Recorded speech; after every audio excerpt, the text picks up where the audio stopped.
Dating. Get the f off me! Can you have him read the receipt? He's not doing nothing wrong, officer. Dayton, stop. Dayton, put your hands behind your back. Okay, calm down, I will. Dayton, do it. Just do it, Dayton. Okay. Hey! He didn't do it.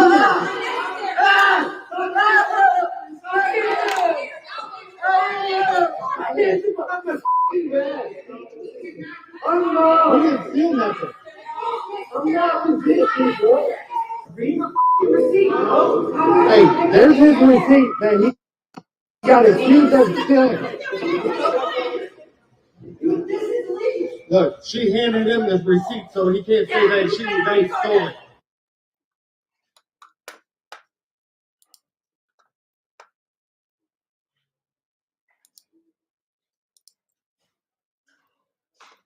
Up, Shanice. Shanice, get your ass up. Shanice.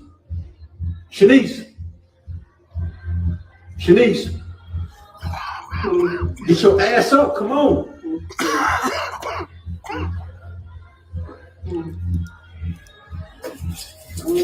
Shanice.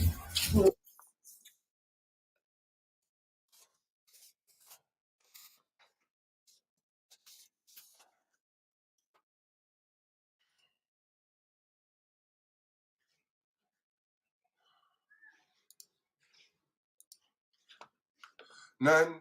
Just an open panel, man. I'm just going through some World Star videos right now until we get a conversation started. I ain't talking about nothing. That's it.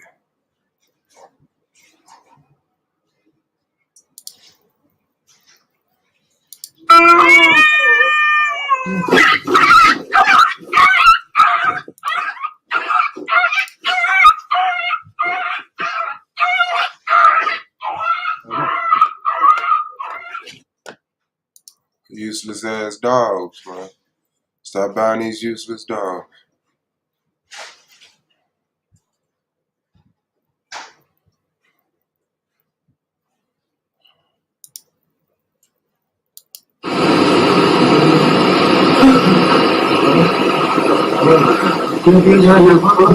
पिरो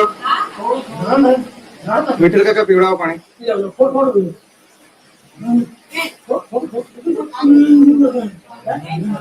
पिवळाव विठल काका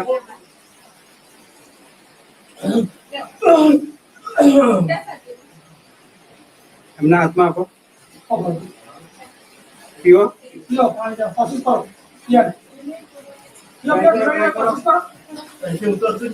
पिवळाव पिवळाव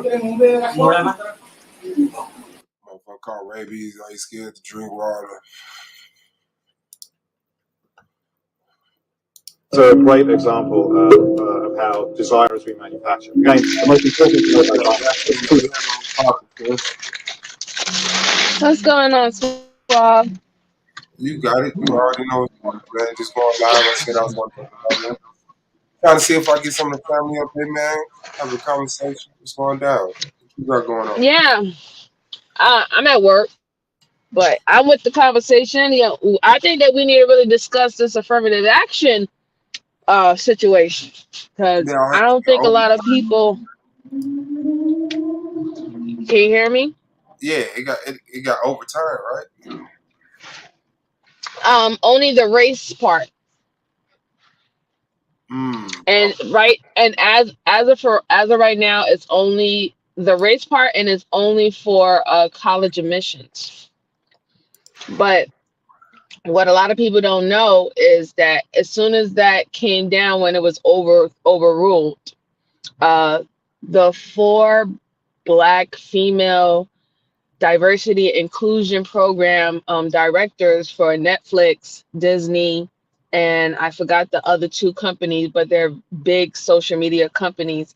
They were fired literally the day after that. So this affirmative action situation is a stepping stone of they're gonna start rolling a lot of shit back. And I hate to say this, as Americans, as Black Americans, we gonna have to take this L. Like this shit had never been able to happen. You know, like we were so focused and worrying on so many other things, now it's going to get to the point where, you know, affirmative action is going to start hitting jobs. It's going to start, I mean, they're already doing it with schools, and people don't even see why they rolled that back for schools. Just think about it like this, right? Because, you know, I'm playing devil's advocate. Um, they rolled back the race affirmative action when it comes down to race, when it comes down to public or private schools. However, they are still utilizing affirmative action for race when it comes down to military colleges. So you can use, and the I never understood why it was even a big problem, because when it comes down to our representation in these PWIs and prestigious institutions, we do not compare, we don't make up the big body of the mass, right? It literally could be about like 500 uh black and Latino students versus about 20,000 white or Asian students, right? That's normally how these body masses for PWIs are. Okay, so what was their logic in getting rid of it? Why isn't it important anymore? Why isn't it an issue? Here's what really happened. There's this white guy named Eric Ballum. He's been fighting to overthrow affirmative action for the past like 10 years. He tried it in numerous situations down in Florida and as well in California, where he first started off. He tried to say that white people was experiencing reverse racism. The Supreme Court overthrew it. Then he tried another Asian man in who's from Florida. He applied. You on mute? I can't hear you. You might be getting a call or something. You hear me? Yeah, I can hear you now. Okay. So yeah, there was this Asian dude. His name is John Hung. He back in I think early 2000s, he tried to sue Harvard and MIT and all these places like that, and said that he didn't get in because he was Asian. He said that affirmative action was the reason why he didn't get in. However, he didn't know that that's not true, especially when you're dealing with any college in California, because during 1996 they created Proposition 209, which states that all colleges in California has to be race neutral, meaning that they were not taking in any specific quotas for Black people, Latino people, and everything like that. And then on top, also it didn't hold weight because predominantly, like let's see, Berkeley and ULCA, predominantly the body mass is high percentage of Asian Americans. So you're telling me that a school that has almost half of Asian Americans as their student body, and you're being discriminated against like 5 or 10 Black people and 3 Latino people out of the whole body, you know, student body? It doesn't make any sense. So his case fell, right? So then, but see, this white guy, Eric Baum, he finally found another Asian person to come, and he's been going to Asian people or Asian Americans in these schools and telling them like, hey, listen, you're not getting in because of this affirmative action thing. This is not fair. This is discrimination against Asian Americans, and they're letting in Black people and Hispanic people and Pacific Islanders who are not smarter than you or don't have the better grades than you, but they letting them in because they want to be woke and diverse, right? So then a lot of Asian Americans got, you know, they were like, yeah, I should be in there in that school. I don't, who cares about diversity? If they don't have the grades, they don't have the grades. This is the pandering that this white guy was doing to these Asian people.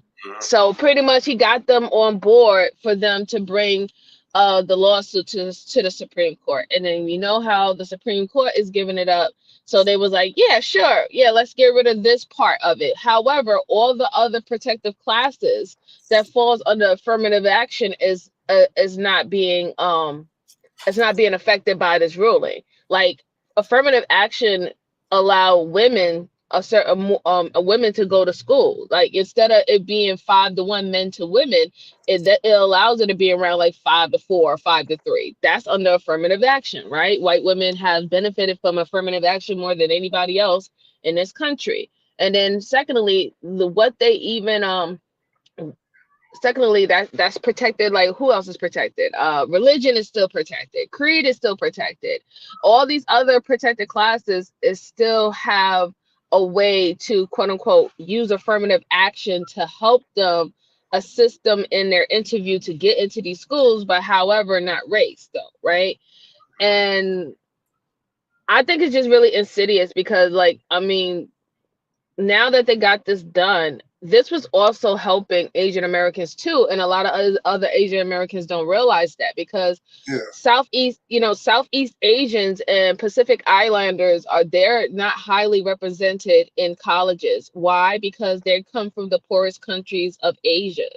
And the ones who are normally we see when we go to these elite Ivy schools is Japan, Korea, or in China, Beijing. So you're not even representing all Asian countries. So you pretty much screwed them over about them being able to participate in these schools because they don't come from wealth, they don't have money, their parents are farmers, they come from impoverished communities just as Latinos and African Americans, and now they're not going to be represented, they're not going to be able to get in. And then also too, I think they also kicked themselves in the foot too because 30 almost 40% of Ivy League admissions is legacy admissions. And this is why we now have a lawsuit, a class as lawsuit to strike down the legacy programs in these Ivy League and private schools because they're against the Constitution. They're actually against the Civil Rights Act of 1964, because a legacy program is when these Ivy League schools can hold up to 200 seats for students who are the children of past Yale or Princeton or Harvard graduates, meaning these kids are not even getting in with their merit. They're getting in because their grandpappy and their great great grandpappy went to the school, which is unfair and unjust because not everybody's parents came from wealth. Not every children comes from a line of wealth. And if we even go back to history, how they even obtained that wealth, yeah, that is definitely is an injustice that they get to go to school off of that. And then on top of that, with the legacy program, if you do come from a house, a household that is wealthy, right? All your parents have to do is just donate a fucking library or donate a park or donate a basketball team, and they're all of a sudden they give you a slot to go to the school. So these children are not getting in because they're smarter. They're not getting in because they have the merit behind them, the academia behind them. They're solely getting in because of lineage, which is against the Civil Rights Act of 1964. So right now we have a couple of cases that's going to be brung into the Supreme Court. That was one of my biggest thing about it. I was like, all right, if they're going to remove affirmative action away from us, then we should remove the legacy program away from them. And let's just see how it plays out. Let's see if, are they really as better as they claim that they are they are against us? Because the last stats that was put out from Forbes.com, graduation rates for Black Americans who go to these Ivy League schools is 99%. The student body graduation rates for these schools, that's outside of Black Americans, the student body average graduation rate is 97%, meaning that Black students who go to these schools outperform all the whites, all the Asian, the main student bodies. They're graduating at a higher rate. And that shows that by letting these children in by legacy, they do not take it serious by them being able to go to this school. They're not taking their education serious. They think it's a joke. They're out there fucking partying. It's frat boy this, frat boy that, Greek boy this, and the graduation rate shows it.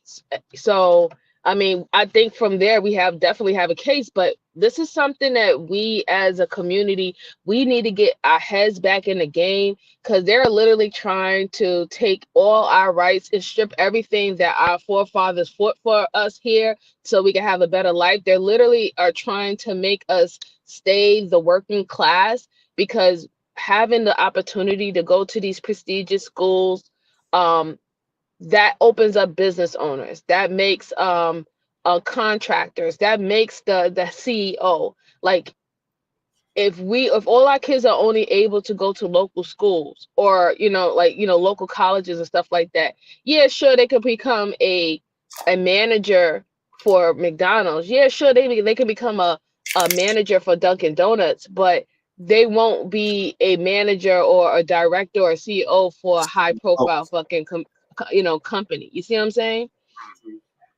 And that's what they're doing. They're trying to make us stay the permanent working class by affecting our children first. And then we also have to realize that majority of our communities is under the poverty line and or in the hood. Our schools are not blue ribbon schools, meaning the public schools that our kids go to are not schools that would normally be picked for scholarships and trainings and programs to go to these elite schools. But blue ribbon schools, like places where is the wealthy is, like the wealthy parts of Maryland or Atlanta, things that I said, those wealthy schools, those are blue ribbon schools. They get first pick. They're valedictorian, all of them. They get first pick into any of those Ivy prestige schools. That's going to limit our, that's not even going to even allow our children to even be able to do it, even if they have the grades, just because of the school they're zoned into. So like, we really got to think about this, man. Like, it's really serious, and I don't see a lot of people talking about it. I see so many people talking about, oh, it doesn't matter, oh, it didn't really help us anyway. Like please, like, can we fight? Like, if you don't even want to do it for yourself, fight and do and stand up for the things that people fought for you for. They gave their life for, for you for. Like, this is ridiculous. now I do see. Okay, because I know there was this like a record breaking number of black females, going to college and taking advantage of higher education and Yes, graduating, going into the. Do you think someone had that in mind when they was passing that? absolutely. I mean, like, but like I said, like, it could be a possibility, but I would say yes. Because think about it, black women are the most educated women in this country. And then on top of that, we are the fastest growing business owners in this country. I would see it as yes, that was a way to try to curve things, what I'm saying, try to curve it or stop the growth significantly, right? Because, I think you went out again.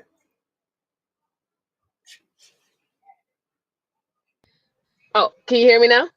Yeah.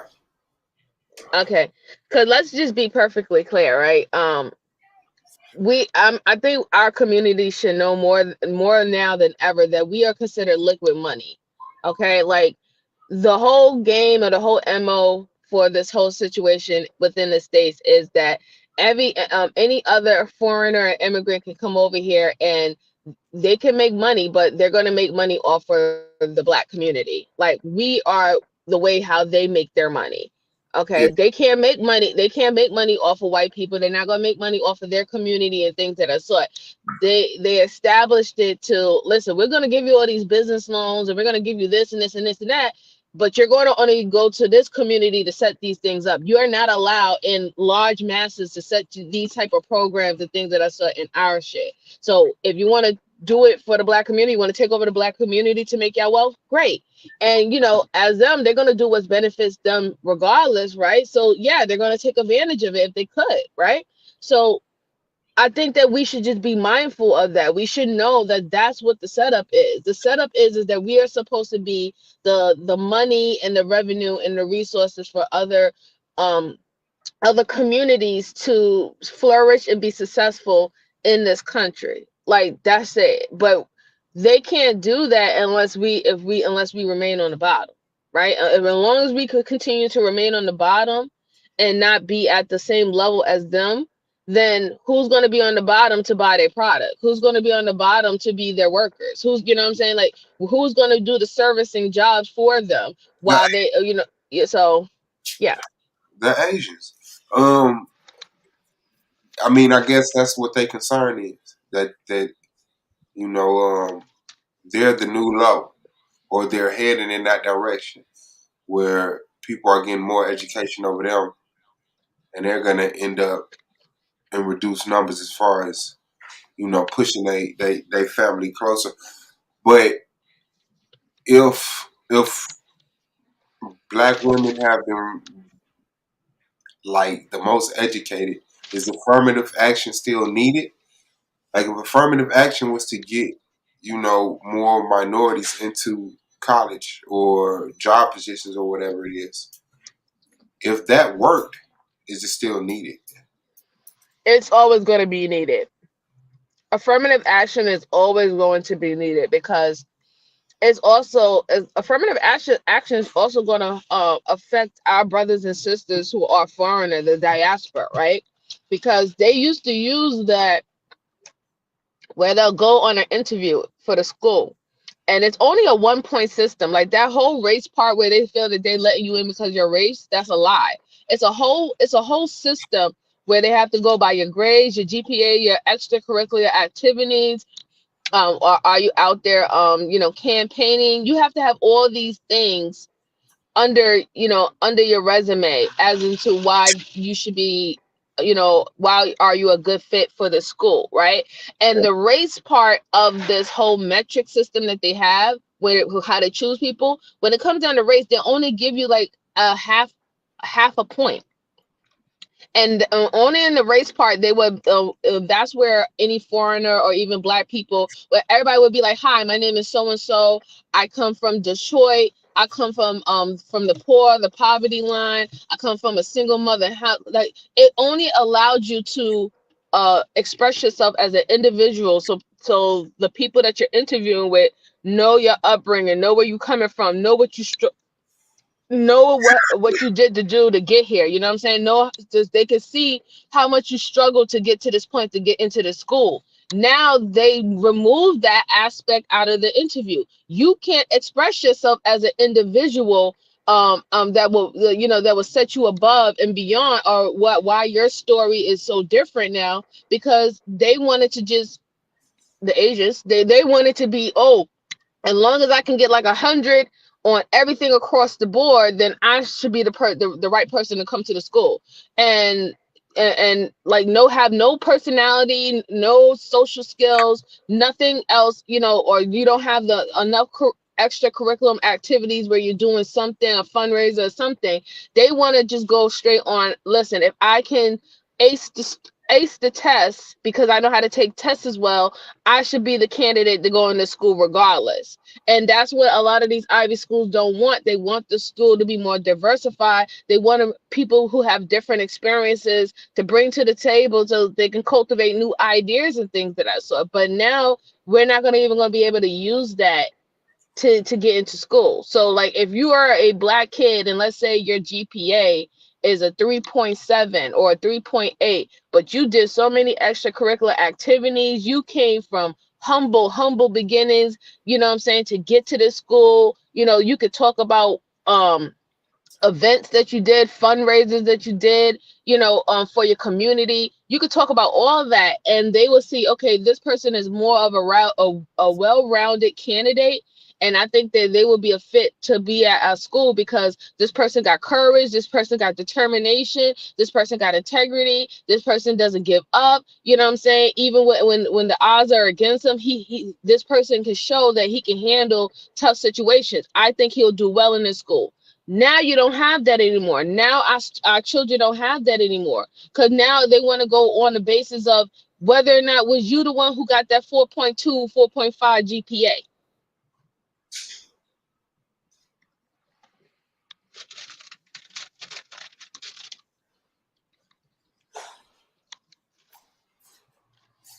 And our numbers in these schools are gonna dramatically increase.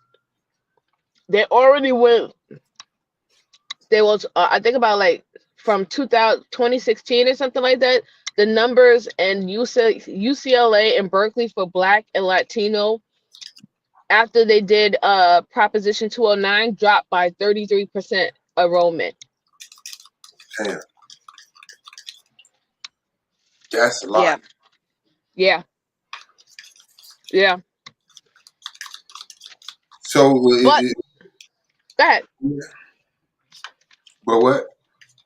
No, I was like, but I think the bright side is out of this horrible situation is that the numbers HBCUs is going to increase in numbers, but the only problem is that with the last administration, they cut HBU funding by $1 billion.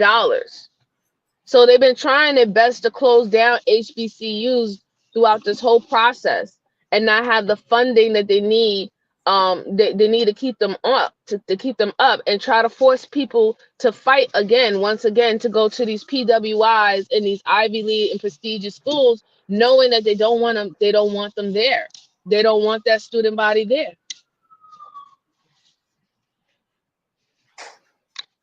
So, like, if people don't understand, they putting us back to segregation. And I'm not like I said, I'm not against segregation, but we know the history of what segregation was back then. We were we were separated, but nothing that we had was equal. It was at the point where we always had the trash, the leftovers, the broken things and stuff like that. So we both had the same we both had a water fountain, but ours was filled with germs and contamination shit like that, and there had purified oxidized water. You see what I'm saying? And this is what they're doing. They're going back to that to that planning system. They're going back to that element. That's exactly what they're doing. So, what's the call to action? What should be done? What should we be saying right now? Right now, we need more voices helping us to go and remove the legacy program. We need to get that removed. We need to remove the legacy program. I feel that if we remove the legacy program and these colleges start to really feel the heat, as in their enrollment or their admissions dropping by like 25 or 30%, and they can't bank on rich families giving them money for a slot for their granddaughter or their great great grandmother or their son or something like that, or only just because just because you're good in basketball and you're on a sports western name, you automatically get a spot. When they start to feel the true effect of them losing admissions, then I think they'll start to fall back. They'll start trying to attack us on a large range. I'm not gonna say they're gonna stop trying to attack us, but they'll stop trying to be so blunt about it.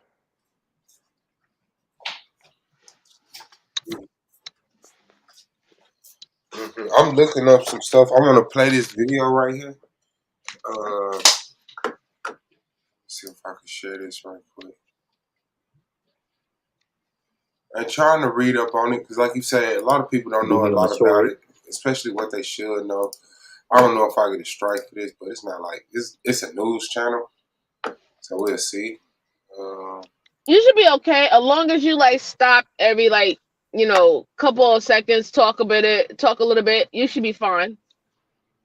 Okay, let's see. Pro-affirmative action student at both Duke and at UNC Chapel Hill, and I'm curious what your reaction is. I know that you were hoping this would go the other way. What do you make of what you've learned in their decision so far, that they say can't simply be sort of a check mark based on identity, but must be part of a student's narrative, what they present to the school as part of their biography? Well, I would say that I'm disappointed, but I'm not surprised. When we talk about holistic admissions, to say that you can't include a student's identity, the student, the person behind the papers and the grades and the test scores, that you're not allowed to include race, which is such an encompassing part of at least my identity as an underrepresented minority, it it makes me feel upset.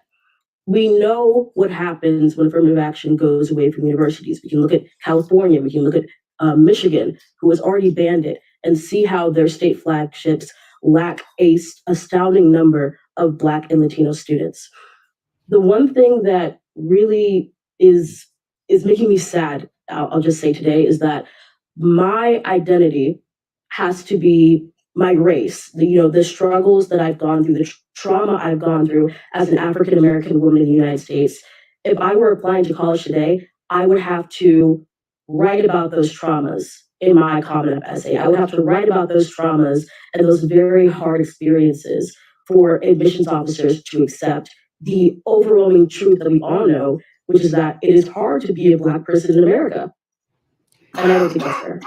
And Movie, that's the point John Carl was making moments ago, that students might now be forced to write about their experiences or about particular experiences that perhaps they might not have included in their essays because they're not allowed now moving forward to put on that piece of paper a key part of their identity. That's what you're saying here?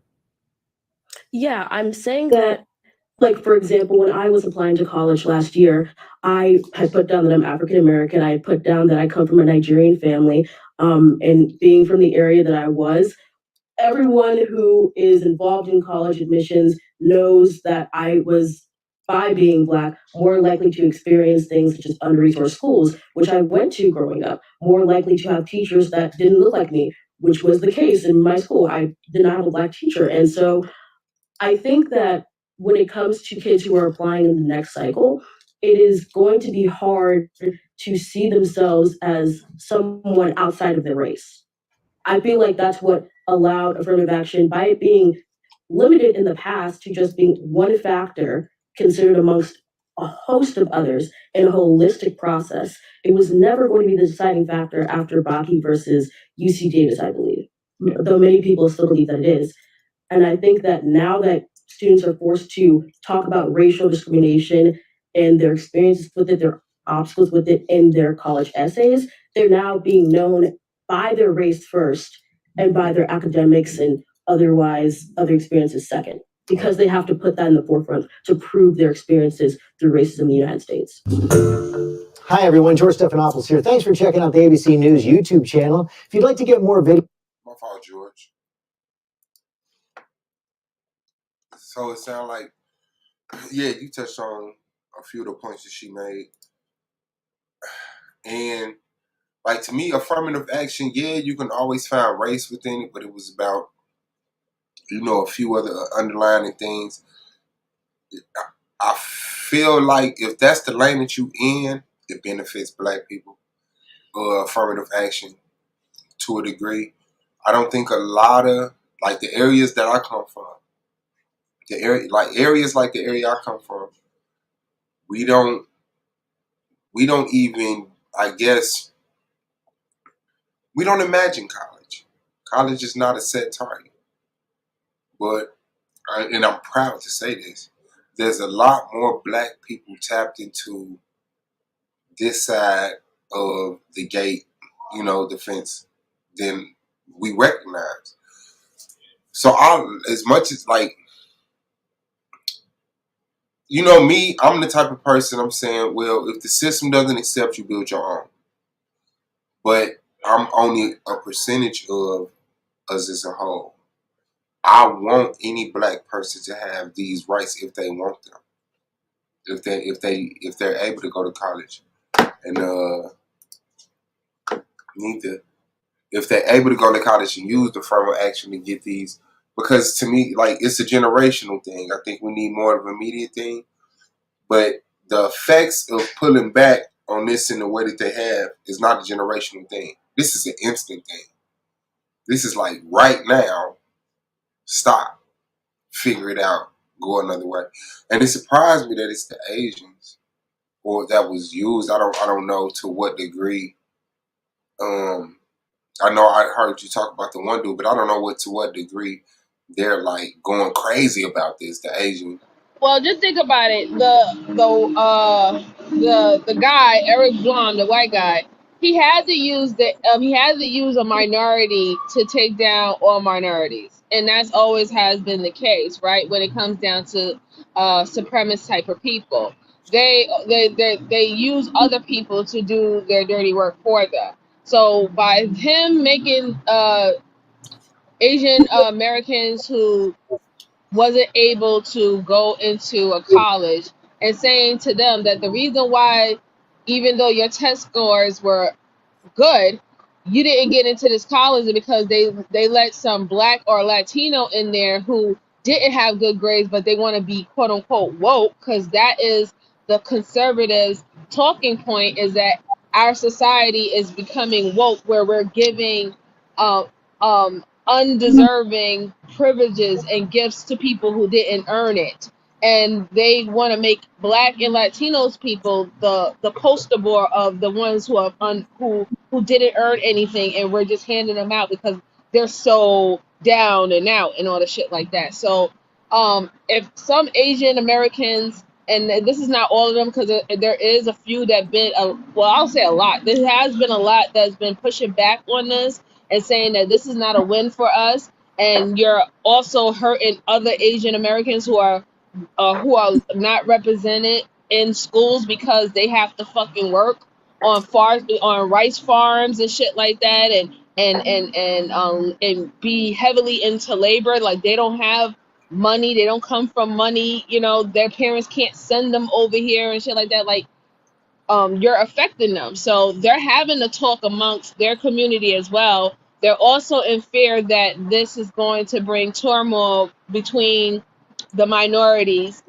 And like I said, when I talked about how, the system is in America, where, America has gave foreign people the opportunity to make their wealth off of the black community, they feel that this is going to hurt them, because if we are, as a community, get mad at them, and we don't shop at their stores anymore, we don't buy their products anymore, we don't fulfill that market for them anymore, then how are they going to make their money?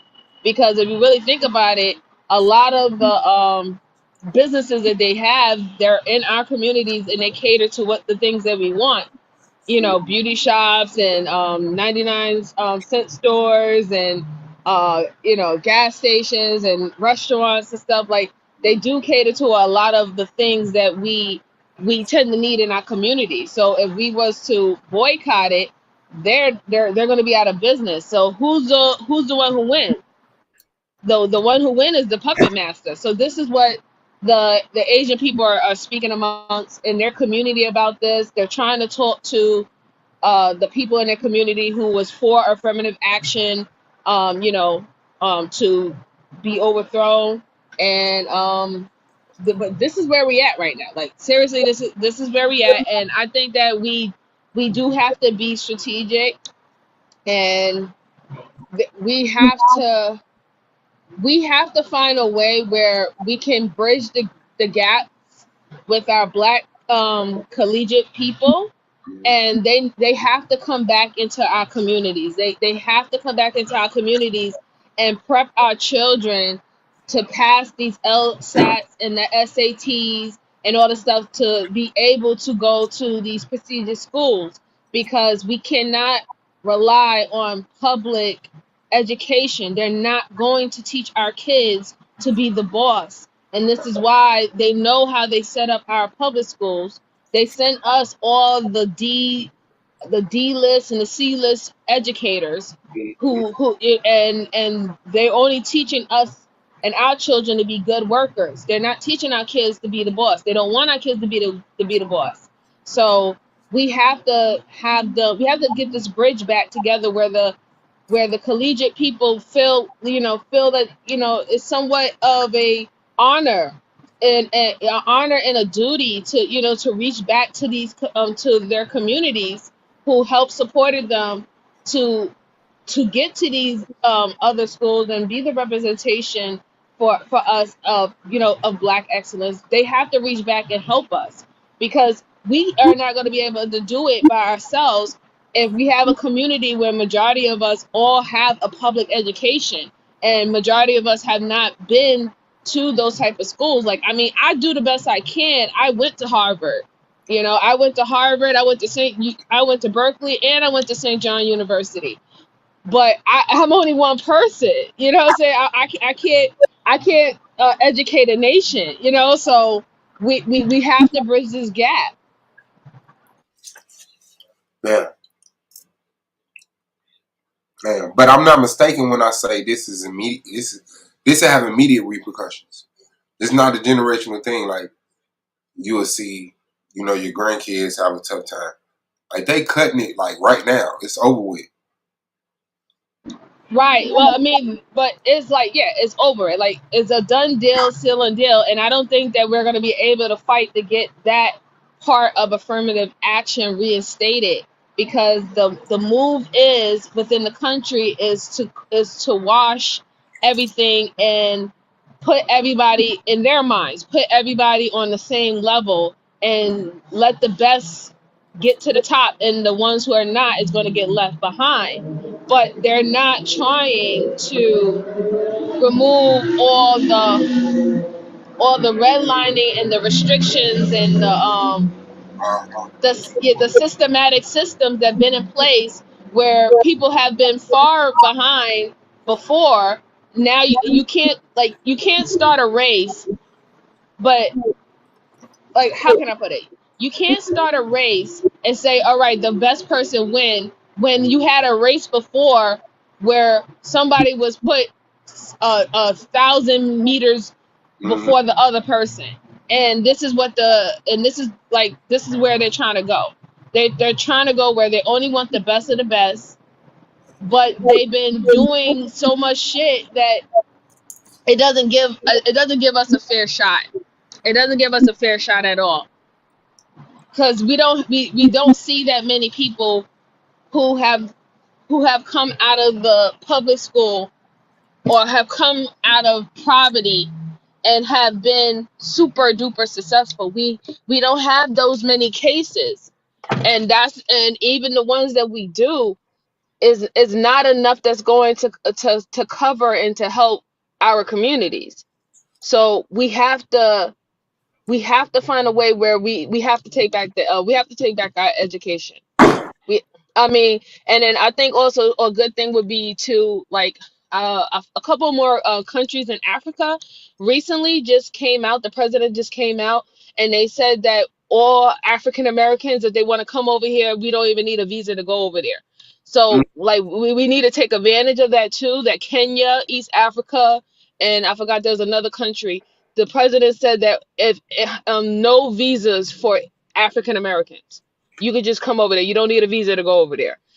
Maybe participate, get some training. Maybe we could start trying to set up some programs and stuff. In that way, use that for our advantage. You know what I'm saying? Having a outside of the states type of connection, and maybe move in that way. But we have to figure out something fast.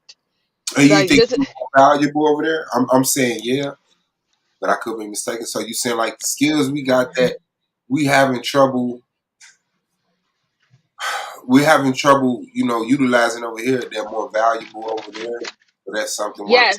taking Yeah, and that's what was one of the biggest things that these particular African countries want African Americans to bring the skills that they have over there to help the country, or even we can take that and learn some skills. Like, I mean, some African countries have very good test taking skills, very good schooling, you know what I'm saying? Teaching the breakdowns of algebra, really understanding algebra and calluses, yeah, all that stuff. So maybe, like I said, this would be a perfect time where we can, you know, bounce off of one another, things that we're good at and things that they're good at, and we exchange those things. But that's what we're going to have to do, because if we don't do it, what they're going to do is just that they're going to just push any foreign people who wants to come to America. They're going to push them over here, and it's going to be, they're going to just only cater to the foreign people that's coming over here, because they're going to say that the foreign people that's coming over here, they're more valuable than the Black Americans that are here, because the Black Americans that are here aren't doing anything. This is what they think. This is what their concept is. They're thinking like, well, we gave them 60 years, we gave them 70 years. They had from civil rights to get somewhere, to get to the level that they needed to get to, and they're not doing it. So, with the risk of going out of left field, do you think we can negotiate that situation, saying, well, it'll benefit you if Black Americans come over here, right? So let's see what we can get out of it, as far as some land or some contracts for work or this, that, and other. Is that pressing the issue too far? Should it just be, well, let's go over there organically, relationships will happen. They showing that they need us, they admitting that they need us, they open it up, no visas. Should it be more? Should it be that easy to get Black Americans to go over there if they just say, hey, our gates are open to y'all now? Should it be that simple, or should we really be saying, well, if we're going to come over there, we expect something out of it? I think that we should go over there under the under the impression that we're exchanging the knowledge amongst each other, right? There's things that people in the diaspora understand outside of what Black Americans understand, and there's things that Black Americans know how to navigate and understand outside of what the diaspora understand. And I think that if we just leave the door open for that exchange and take the knowledge, that we can help them. Now, from what I know, and like I said, like I have land in Africa. Okay, and I have coworkers who tell me all the time to come with them to Africa to buy more land at their country, and they're willing to help me. They're willing to help me and everything, help me set up, get somebody to watch the land and stuff over there for me. And they tell me everything that's about that country, what I need to know, how to do the business over there and stuff like that. So there are people that are willing to help, and it's to them it's a benefit, right? Because that helps build up their country, right? And but we have to like I said, we have to be willing to do it, but we have to do it as in not in a way like, oh, because I'm a Black person and yes, we all come from Africa, that I'm entitled. Like, no, we can't go over there as an entitlement, right? We got to go over there as in we're trying to exchange with each other, right? They have to feel that is a benefit that Black Americans are coming over there. If we can't come over there and do like do the same bullshit that we do over here and think that we won't have the same problem, where they be like, all right, well, I don't think they're valuable either. Let's get rid of them, right? So it has to be. We have to come with a different mindset. Mm. Well, I would sure like to look into that. I'm gonna make sure I try to find something on that tonight, because as y'all know, I'm like big on, like, I don't know if it's repatriation, but going to Africa, investing in Africa, building Africa up. Oh yeah, I'm big on that. I'm glad to. I don't know why I'm not recollecting that I knew that you own land in Africa, but I'm glad you do.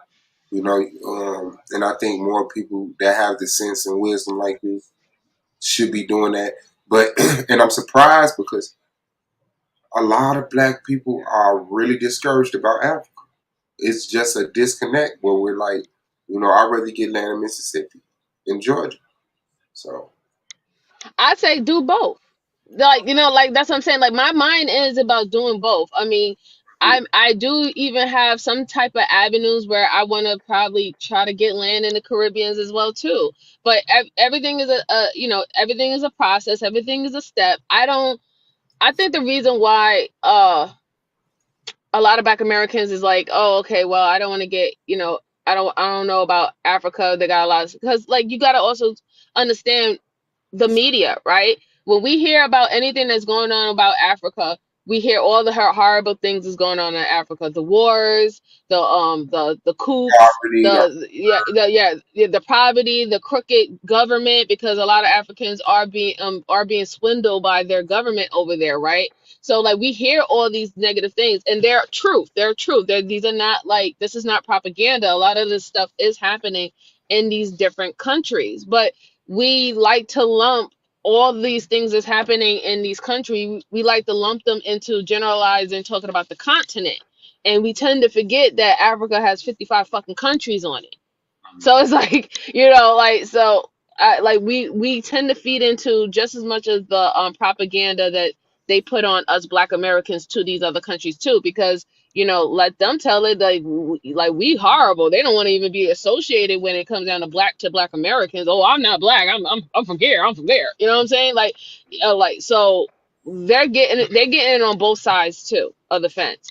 I just think like I said, we just have to have the mindset. Yes, listen, we are culturally different. You know what I'm saying? Yes, we fall under the same race. We're culturally different. We can still do business with each other. We can still exchange knowledge from each other. There's things that I would like to learn from you. I'm sure there's things you would like to learn from me. And we just have to have that type of union, like not talking about, oh, I'm entitled to this, I'm entitled to that. Like, we just gotta leave our egos at the door, and but leave our egos at the door, but we ain't going to nobody door with our knees on our knees either. You understand what I'm saying?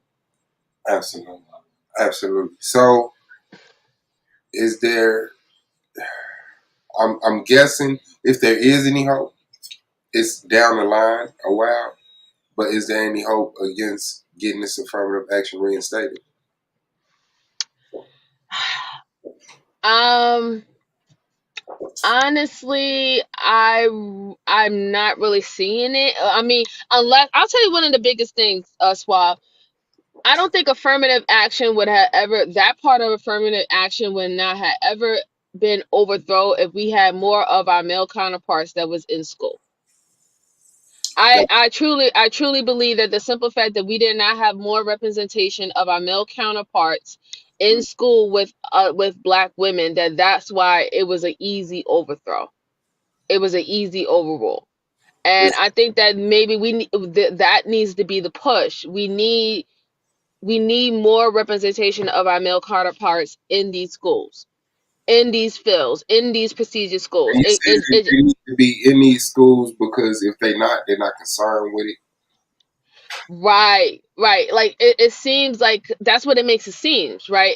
If you don't show up, then what people are going to believe is that you don't want to be bothered. Like, this is not important to you, right? So like, yes, everybody knows that, Black women are doing this and Black women doing that, but they always fall back to, well, Black women are doing this because they have to, right? That's the thing, they have to. Not because so that's where it is. That's where they lead in at. Well, they have to do it. Okay, we can have here, there, but in general, when it comes down to the collective of the Black community, no, they don't really care about that. No, they're just okay with just working. They're just okay with working a minimum wage job. They're okay with just being middle class. They're Like, being middle class is educated. okay with them. They're being educated that way. Right. Hmm. You know what I'm saying? Like, and that's why representation matters. It does matter. Like, that's a big push that we need to do. Like, our counterparts have to be more invested in academia, and it doesn't help when you have goofy ass dudes online telling men and telling the youth that school don't matter, and you're just going to school and getting yourself in debt and being more a part of the system. Like this is the system that you grew up in, and as long as you stay on this motherfucking land, you are on this system. You are in this system whether you like it or not. So you better solidify what is yours. You know what I'm saying? Solidify what's yours. Take ownership of your rights. You know what I'm saying? You better make life better for you as much as possible while you're here. I mean, it's a different story when you're on a different land mass, but you're not. So as long as you still here, and you're going to be a part of the system, you better make that system work for you as much as possible. And I wish that was the talking point, instead of just trying to go against it. Like, if you're going, but like, you're going against it, but where are you going? Okay, Yeah, you go against what, you know what I'm saying? You know what I'm saying? Like, you yeah. going against it, but where are you going to go? That, you know what I'm saying? Where are you going to go? Like, And if it's the you don't weirdest got thing. nowhere to go, let's face it, you're going backwards. And Exactly. you're stagnating, but you're going backwards. And this Right. is proof of it. You didn't take advantage of it, and now it's gone, and that sets us back. Whether you It like it does. or not, yeah, that sets us back. And I don't know what experience we're gonna have that's gonna show other communities that's valuable for them to fight with us to get it back instituted. I don't know. When there's no water hoses, there's no dogs, there's no the blame races. I mean, you got so many black people even saying, discrimination and racism based on racism isn't even present anymore. So it's like, Yeah. what are you going to use to say? Do you see this problem? This is why affirmative action is needed. So yeah, I totally get the black male representation, the lack of whether you're in school or not. Even if I don't plan on utilizing college, you should be supporting the means for black people to go to college. You know, Right. even if you're the working class, you'd rather work for black people. Now the importance of college, like you're college educated and you have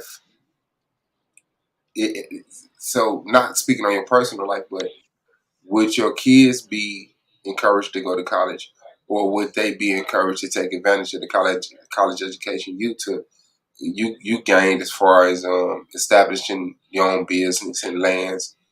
Should they go right into that game? Is it necessary for them to go to college since you already gained the benefits of it to a degree? They're going to do both. My son is going to do both. That's why I work so diligently to make sure I set him up that he won't have to worry about any of that crazy. Like when my son is a preteen. By the time he turns a teenager, that boy gonna have he'll have a house, he'll have a car. He don't, all he have to do is go to school, and he won't even have to worry about going to school because school is gonna be completely paid for him. I just want him to just be in there and get all the knowledge and everything that he wants. And then after he go to school, let's say he says, hey, me going the education route is not me. I want to do something more with my hands and everything like that. Listen, I'll support them, but you're going to get this motherfucking education, though. Like, you're going to get this education because the education is going to open up for you to even do more of the creative stuff if you're more, creative mind. You know what I'm saying? Like, it's going to open up more doors that you'll be able to have that freedom to do creative shit, right? Like, and I think that's where a lot of people don't realize that. Somebody's gonna have to have that education to further, even the business. Like if you just getting it isn't enough, right? Because somebody's gonna have to take over. And if they're Hmm. relying completely on working, then who learns the business? Who gets the relationships? Who? So yeah, I can see that. That's cool. Do both. Do both. Yeah, you should do both. Like, you have to do both. Like, even like with my job, like the job that I do now, you would consider it more hands on. It's more hands on. I'm in the streets, you know what I'm saying, weapons and shit like that. That's my thing. That's what I'm doing. But I have mad degrees and certificates where if I wanted to, I can literally stay home, work in my house, and never have to set foot outside and still make the same equivalent type of money that I'm making.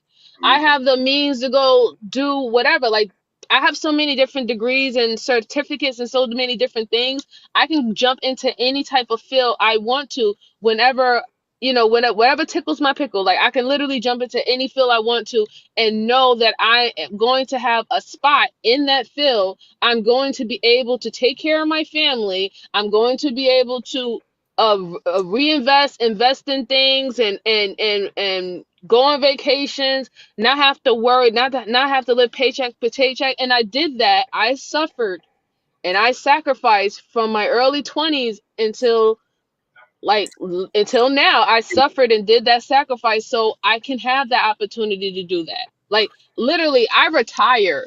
Like the job that I have now, I retire in 6 years, bro. I That's I ret- I retire in 6 years. So like like I'm straight. Like after that, I already have like I'll have what one I'll have two pensions. I'll have two pensions, and then after that I could just work whatever kind of whatever job I want to work just for to buy my time. But when it hits 60 or 57, I'm not worried about nothing. You know what I'm saying? But that's what we need to do. We have to create we have to start creating more of that in our community. You know what I'm saying? Like we got to get out of this scarcity type of mindset. And I'm not talking about, our youth not having fun. I'm not a youth forcing our youth to act like or feel like they're adults when they're young. No, I'm not about that. I'm not about that at all. I'm just about like when it's time, there's going to be a time and a place where you're going to have to sacrifice what you think that you want to do and being a part of society and all that shit like that. You're going to have this sacrifice where you're going to be like, listen, I'm thinking about my future and I'm setting shit up and I'm solidifying my future. So I might have to go 5 years or 10 years not having fun, not going out, not spending money, you know what I'm saying, not going on vacation, not buying the newest trends or the newest cell phone. I'm doing this so when it's time for me to retire or it's time when my body is starting to wear down and I can't no longer do labor jobs anymore. I'm slowing down now. I mm, don't have to worry about being the 85-year-old grandfather or grandmother working in fucking McDonald's, standing on her legs 20 hours. Who wants that? That's horrible. You done worked your whole fucking life and then you still gotta go back and work and stand up for 20 hours just so you can purchase your medicine. That's not no life, bro. That's not the life. Uh-uh. so what does is it that simple? Is that the blueprint? What does the blueprint look like? What should the bar be set at? Um, College education, establishing business. Um, Yep. if you could, the international relationships, Yeah. I would business, say and whatever it is. What's the blueprint? the If blueprint, I would say the blueprint would definitely be is solidify, like if you have a good paying job, right? If you even can get a good paying job that you're not living paycheck to paycheck, right? Because that's the goal. Like you don't even have to make, let's say, like you don't even have to make $100,000 or over, right? Like if you was even making $80,000, let's say you making $80,000 in the state that you live in, of somebody making $80,000 a year is a very good high paying job, right? Because your cost of living is less. That type of freedom that you have, that you're not have to worry about that all your bills are can't get paid, or you have to skip a bill and wait until later on and catch that late fee. When you don't have to do that, then you're starting to experience financial freedom. Because once you know that all your bills is paid, then what can you do? You pay yourself. That's when you start to save. Saving is paying yourself. Or if you're not going to pay yourself in saving, start investing those extra money that you have in other things. Start making your money work for you. I think that it's a lost it's a lost art in understanding how money works, specifically our money, and it's definitely a lost art in understanding our economy and how it moves too. And I think that we need to start giving more classes and programs and understanding that and how to use money, and even learning how to use other people's money to generate money, right? How to use others people's product to make you a millionaire. Like you don't even really even have to have a store or a storefront, but just because you're a good I would say a good advertiser, or social media advertiser of products, you can make like $10,000 just showcasing somebody else's product.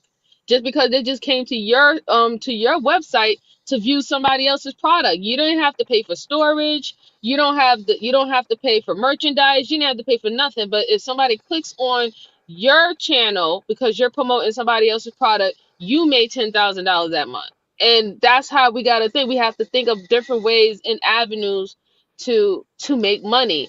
I try to tell a couple people here about one of the jobs, one of the businesses I have over here, and it's ATMs.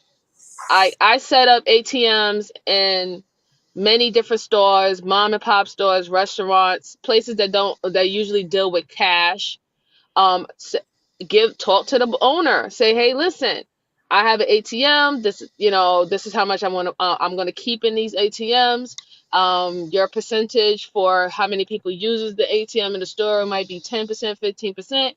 And if they agree, listen, it only costs $600 to get an ATM, and then you just turn it into an LLC. You just get a bank account and you turn it into an LLC for your ATMs. And like, you just keep a certain amount of money in the ATM. You can keep up to like $2,000 or $9,000 whenever, and whenever it gets low, you just go back into the store and fill it up. You take those receipts and you make your profit off of it.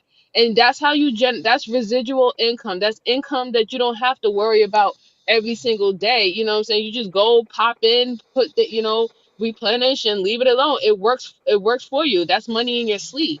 And I just think that a lot of our people in our community are not taught this. A lot of our people in our community, don't know about this, and they're not thinking about the so many different ways how they can actually make money, how they can make money in their sleep. And this is where we're going to. Like, this is the times. Like, you will be poor or you will be considered broke if you're not making money in your sleep. And I think people really need to realize that. Yeah, yeah. I never thought about ATM. That is, you know, that's crazy. Yeah, and how how do you make profit off of ATM? I mean, the fees that they charge you to get the money is yours or something. That's yeah. You're the one who set up the fees for your ATM. So that's why you can go. You have some ATMs that charge you $1.99. Some have like $2.15. Some have like $9. Or how banks, theirs are usually around like $3.99, $4, right? That is your money. So when anybody use your ATM, you charge them a fee to use your ATM to take money out. You get to set what is a good fair price or what is marketable to people to use your ATM, and that is the profit that you make of the money that you store inside the ATM. Then when you so let's say, for example, prime example, let's say you put $9,000 into an ATM, right? So you have $9,000 for the month or whatever not that's going to be in the ATM. Let's say about maybe 25 people. Let's say, oh, matter of fact, let's just do it like, let's say 50 people come and use your ATM, and your ATM fee is $2, right? So your ATM fee is $2. Multiply that. How much That's is that? $100. Okay, yeah, right. So let's say you just only made $100 for the month, right? So $100, you made $100 for the month. You only needed to replenish, let's say about like 2,000 or $2,000 or $3,000 within the month, because that's how many people came in, that average of how much they spent within that store. Let's say you only made $100. You have a 10%, 10% you're gonna give to the restaurant or the business owner that lets you put your ATM in a store. So that would be like, oh, you give him like $15 or $25, and you take back $75. So that, you see how it works. So it takes a while for you to garnish money, but if you get really good at it and you start using the money that let's say for your first ATM, if you start using the money that you start getting for your first ATM to purchase your second ATM, by the time you get your second ATM and you set up the same system, you'll be starting to average about like maybe like $500 or $600 a month off of those ATMs. And then you just keep on buying more ATMs and you start putting them into the stores. Then it'll start leading to like, okay, now I'm making 1,200, I'm making 1,200 a month, on these ATMs. So that's what you want to do. You want to just keep on putting ATMs in stores and stuff like that, because then they start to pay themselves. You see what I'm saying? Mm-hmm. That was like the vending machines people was talking Yeah, vending machines is really good. It's the same way. But the reason why I like ATMs better than the vending machines because you also have to have product. So now you have to pay the business that you're going to that's going to allow you to put the vending machine in their store, and then you also have to pay the manufacturer or the people who own the product. So it does take a little bit more away from you versus it's just you just getting people to use money, because like I said, you just set your own amount of money that you want in there. So if you only had like $5,000 to start to put inside the ATM, start with that. That's hard. That's tough. And I appreciate you. I got I got to look more into it. Like I said, the affirmative action discussion. I get the gist of it. Even before this, I've been hearing stuff, but I've been out of the loop. And like you said, people haven't really been even discussing. So it's like I I don't know. I wish it was an alternative to what we're losing with affirmative action. I really do. I wish it was an alternative of some kind, but if it's needed, it's needed. And if it's not there, it's hurting. And who knows how extreme these repercussions will be. Hopefully, more people. And I can say more people are having that mentality now than what we're coming into. We're just so divided and disconnected. We need to get larger bodies together that can keep the concentration on discussions like this and actually do something. But yeah, I definitely appreciate you bringing that up and having that discussion handled. I I don't know. I don't know when I'm gonna go back live. I'm gonna try to go back live when I get off of work. I get off like 3, 4, but sometimes it's just time to go. And I got things to do, feed the dog and all of that. Cash is cool for everybody who's asking about Cash. He's still hanging in there, but yeah, so All I right. appreciate it, MJ. I'm gonna go ahead and lay it down and get up in All the right. Thank yeah, you for having me. Talk to you later. for sure. What was the places you said that was saying you don't have to have a visa to come back now? Um, Kenya. Kenya and I think Gambia. The president, they did a speech about a couple weeks ago where they said that if you're African American or Black American, you no longer need a visa to come to their country. If you want to look at it, you can look on YouTube. Go to one of the African diaspora channels or the African channels that's on YouTube. They actually posted when the president said that. So. Ain't that to do? Well, I don't know. The African diaspora channel, because that's Oh those. no, no, no, no, not that one. Not that one. Hey, I was gonna say, ain't that the one? Look, okay, all right, okay, that's fine. Yeah, yeah, not that one, but I know what you're talking about. Yeah, not that one. I'm at you for sure. I appreciate you, man. Have a All good night. right. Make your own get some rest. All right. You stay black. See you later. No, that's what it is. Shout out to everybody came through. Hit that like button on your way out, man. I appreciate y'all presence, man. Love y'all as myself. Keep y'all head up so y'all see the bullshit coming. And may you progress in lanes in which you got a passion, because work is work, but it ain't got to be tortured. It's the boy Swab Boss. This is the Argument League, and we out. I wish I had the outro. I got to get my outro and all of that back. I'm affiliated. I'm affiliated. I'm affiliated.